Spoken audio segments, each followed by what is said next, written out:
जी हाँ प्यारे साथियों, गुड मॉर्निंग। तो सभी हमारे विषय बहनों को, विद्वान साथियों को इस जितेंद्र क्लासेस की ऑनलाइन कक्षा की तरफ से आप सभी लोगों को आपका भाई, आपका दोस्त तहे दिल से स्वागत करता है। प्यारे साथियों, आज मैं जो बिंदु लेकर आया हूँ, मैं वास्तविकता बता दूँ, हर एक विद्वान साथी या विषय बहन के मित्र में, हर एक विद्यार्थी गण के मन में वो भ्रम हो ही जाता है। और बहुत अच्छे से हम संज्ञा, सर्वनाम, विशेषण, क्रिया, उपसर्ग, प्रत्यय, अभिकारी शब्द, रस, छंद, अलंकार, दुनियादारी रट के चले जाते हैं।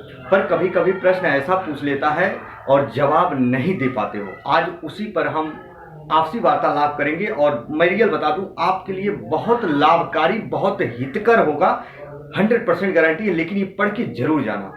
ऐसे में 2-3 वीडियो डालने वाला हूं, हर एक बिंदु आप पढ़ के जाओगे ना, क्योंकि कभी कभी वो पूछता है, प्रकार उकार पूछ लेता है, तो हम भ्रम में हो जाते हैं कि शब्द के प्रकार कितने होते हैं, अर्थ के आधार पर कितने होते हैं, व्युत्पत्ति या रचना के आधार पर कहते होते हैं, वाक्य के प्रकार कितने होते हैं, अर्थ के आधार पर वाक्य के भेद कितने होते हैं, ऐसे तमाम प्रश्न पूछ लेता है, तो हम भ्रम में पड़ जाते हैं। प्यारे साथियों, आज उसी भ्रम को दूर करने के लिए आपका भाई, आपका दोस्त इस प्लेटफॉर्म पर उपस्थित हुआ है। तो जरा आइए देखते हैं। बहुत प्यारा बिंदु होगा।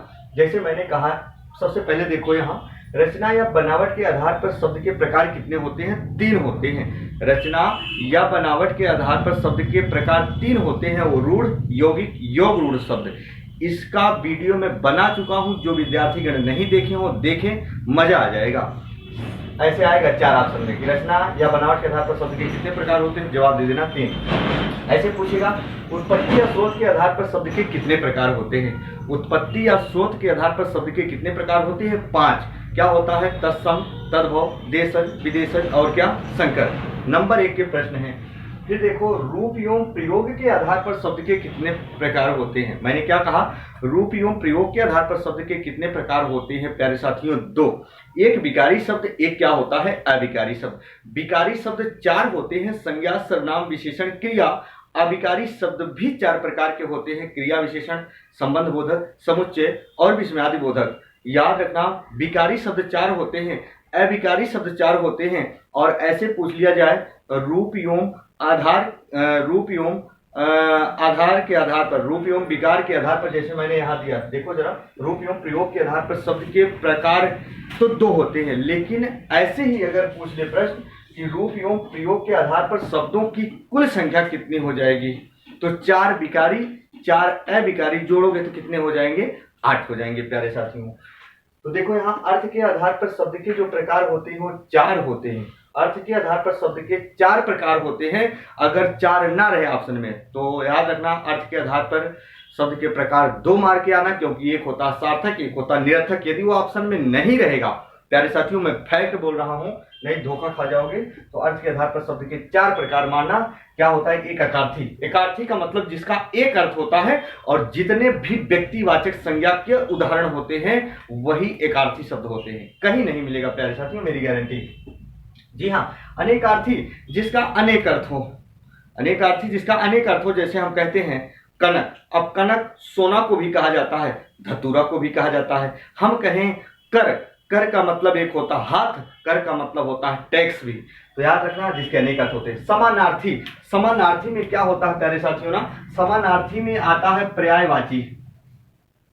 पर्यायवाची ही क्या होता है? समानार्थी होता है, गलत मत करिएगा। और विपरार्थक यानी विपरार्थी शब्द जो इसमें क्या आते हैं? विलोम वाले। विलोम वाले क्या आते हैं प्यारे साथियों? शब्द आते हैं। जी हाँ। अब देखो, रचना के आधार पर वाक्य के प्रकार कितने होते हैं? रचना के आधार पर वाक्य के प्रकार 3 होते हैं, सरल, संयुक्त और क्या? मिश्र वाक्य। इसका भी मैं वीडियो बना चुका हूं, पढ़ के जाना। तद्भव, तत्सम का बना दिया हूं, पढ़ के जाना। 100% गारंटी होगा, आपको कहीं ऐसा नहीं मिलेगा। एक चीज याद रखना। फिर मैंने कहा, अर्थ के आधार पर वाक्य के भेद कितने होते हैं? 8 होते हैं। हम इस पर चर्चा करेंगे जल्द ही। देखो, पद के कितने भेद होते हैं? पद के कितने भेद होते हैं? 5 भेद होते हैं। पद किसे कहा जाता है? जो एक स्वतंत्र शब्द होता है, जब वो वाक्य के संदर्भ में प्रयोग कर दिया जाता है तो पद बन जाता है। और पद के कितने भेद होते हैं? मैंने कहा है 5। एक संज्ञा, सर्वनाम, विशेषण, क्रिया और उसी विकारी शब्दों में एक ऐड कर दिया जाता है अव्यय, तो वो पद बन जाते हैं, क्योंकि वाक्य के संदर्भ में इन्हीं को घुमा फिरा के रखा जाता है। बात समझ में आ चुकी होगी। फिर देखो, मैंने कहा शब्द संरचना की कितनी इकाइयां होती हैं? शब्द संरचना, किसी शब्द का निर्माण करना हो, किसी नए शब्द को बनाना हो, तो उसकी 4 इकाइयां होती हैं, संधि, समास, उपसर्ग और प्रत्यय। प्यारे साथियों, गलत मत करना। शब्द संरचना की 4 इकाइयां होती हैं, संधि, समास, उपसर्ग और प्रत्यय। और शब्द परिवर्तन की भी 4 इकाइयां होती हैं, जिसमें किसी शब्द में परिवर्तन लाना हो, बदलाव लाना हो। 4 इकाइयां होती हैं, लिंग, वचन, काल और कारक होते हैं। मैंने यहाँ दिया है।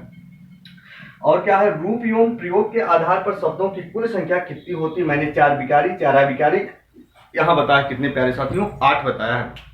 जी हाँ, तो एक बार इसका स्क्रीनशॉट लीजिए, फिर हम नेक्स्ट दिन जब उपस्थित होंगे ऐसे हर एक शब्द के प्रकार, कितने किसके प्रकार होते हैं, 2-3 वीडियो डालेंगे और तहलका मचा दोगे, कभी गलत नहीं होगा। 2 मिनट देख के जाना। जी हाँ,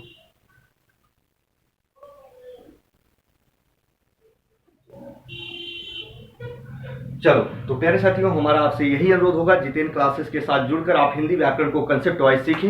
यदि वीडियो अच्छा लगे तो लाइक और सब्सक्राइब करना ना भूलें। तब तक के लिए प्यारे साथियों, जय हिंद, जय भारत।